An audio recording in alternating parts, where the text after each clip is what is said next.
ಹಾಡಹಗಲೇ jewellery ಶಾಪ್ಗೆ ನುಗ್ಗಿ ಚಿನ್ನಾಭರಣವನ್ನ ಕಳ್ಳತನ ಮಾಡಿದ್ದಾರೆ ಖದೀಮರು. ನೆಲಮಂಗಲ ತಾಲೂಕಿನ ಟಿ ಬೇಗೂರಿನಲ್ಲಿ ನಡೆದಿರುವಂತಹ ಘಟನೆ ಇದು. ಹಾಡಹಗಲೇ ಜ್ಯುವೆಲ್ಲರಿ ಶಾಪ್ಗೆ ನುಗ್ಗಿ ಚಿನ್ನಾಭರಣವನ್ನ ದೋಚಿದ್ದಾರೆ. 4.5 ಲಕ್ಷ ಮೌಲ್ಯದ 35 ಗ್ರಾಂ ಚಿನ್ನಾಭರಣವನ್ನ ದೋಚಲಾಗಿದ್ದು, ಬೈಕ್ನಲ್ಲಿ ಬಂದಿದ್ದಂತಹ 3 ದರೋಡೆಕೋರರಿಂದ ಕೃತ್ಯವೆಸಗಲಾಗಿದೆ. ಜ್ಯುವೆಲ್ಲರಿ ಶಾಪ್ಗೆ ನುಗ್ಗಿ ಡ್ರ್ಯಾಗನ್ನಿಂದ ಬೆದರಿಸಿ ದರೋಡೆಯನ್ನ ಮಾಡಿದ್ದಾರೆ. ಶೋಕೇಸ್ನಲ್ಲಿದ್ದಂಥ 20 ಉಂಗುರಗಳಿದ್ದಂತಹ ಒಂದು ಟ್ರೇಯನ್ನು ದೋಚಿಕೊಂಡು ಅಲ್ಲಿಂದ ಪರಾರಿಯಾಗಿದ್ದಾರೆ. ದರೋಡೆ ಮಾಡುವಂತಹ ಸಂದರ್ಭದಲ್ಲಿ ರಸ್ತೆಗೆ ಉಂಗುರಗಳು ಬಿದ್ದಿದೆ. 5 ಉಂಗುರಗಳು ಕಳುವಾಗಿರೋ ಬಗ್ಗೆ ಮಾಲೀಕರು ದೂರನ್ನ ಕೊಟ್ಟಿದ್ದಾರೆ. ನೆಲಮಂಗಲ ಗ್ರಾಮಾಂತರ ಠಾಣೆಯಲ್ಲಿ ಪ್ರಕರಣ ದಾಖಲಾಗಿದೆ. ಗೋಲ್ಡ್ ರೇಟ್ ಜಾಸ್ತಿ ಆಗಿಬಿಟ್ರೆ ಸರ್, ಹೆಂಗೆ ವ್ಯವಹಾರ ಮಾಡೋದು, ಹಂಗೆ ಜೀವನ ಮಾಡೋದು ಕಷ್ಟ ಆಯಿತು ಸರ್.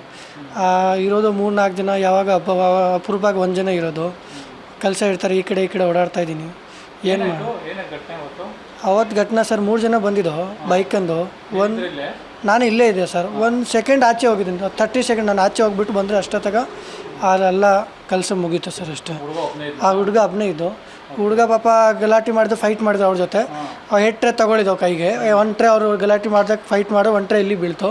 ಅಲ್ಲ ಇರೋದು ಉಂಗುರ ಇಲ್ಲಿ ಬೀಳ್ತು. 1 ಟ್ರೇ ಜೊತೆಗೆ ತೊಗೊಳ್ಳೋ, ಅದರಲ್ಲಿ 15 ಪೀಸ್ ಇರ್ತಾರೆ. 10 ಪೀಸ್ ಇಲ್ಲಿ ಕೆಳಗಡೆ ಗಲಾಟೆ ಮಾಡಿದ್ರೆ ಅಲ್ಲಿ ಬೀಳ್ತು. 5 ಪೀಸ್ ತೊಗೊಂಡೋದೆ ಸರ್. ಅಲ್ಲಿ ಮುಂದೆ ಹೋಗ್ಬಿಟ್ಟು ಸರ್ 3 ಜನ ಬಂದರು. ಬೈಕಿಲ್ಲ, ಇಬ್ರಿಗೂ ಹೆಲ್ಮೆಟ್ ಇತ್ತು, 1 ಜನಕ್ಕೆ ಹೆಲ್ಮೆಟ್ ಇರಲಿಲ್ಲ. 2 ಜನ ಒಳಗಡೆ ಹೋದ್ರು. 1 ಜನ ಬೈಕಲ್ಲಿ ಇತ್ತು. 2 ಜನ ಬಂದರೆ ಅವ್ರು 1 ಜನ ಇಲ್ಲಿ ಕೈಯಲ್ಲಿ ಚೀಲ ಇತ್ತು. 1 ಜನ ಅದು ಚಾಕು ಇತ್ತು. ನಾನು ಇಲ್ಲಿ ಕೆಲಸ ಮಾಡ್ತಾಯಿದ್ದು, ಸ್ವಲ್ಪ ಮಳೆ ಬರ್ತಾಯಿದ್ದು, ಬಿಜಿ ಇತ್ತು, ನಾನು ನೋಡಿಲ್ಲ ಆ ಕಡೆ ಈ ಕಡೆ. ಆಮೇಲೆ ಬಂದರೆ ಸೀದಾ ನಮಗೆ ಚಾಕು ತೋರಿಸಿದೆ ಅಷ್ಟೇ. ಚಾಕು ತೋರಿಸಿದ್ರೆ 1 ಜನ ಒಳಗಡೆ ಬಂದು 2 ಟ್ರೇ ತೊಗೊಂಡು ಹೋಗ್ಬಿಟ್ಟು ವಾಪಸ್ ಆಚೆ ಹೋಗಿದೆ. ಆಮೇಲೆ ನನ್ನ ಸ್ವಲ್ಪ ಚಾಕು ಸೈಡ್ ಮಾಡಾಗ ಆಮೇಲೆ ಅವ್ರ ಮೇಲೆ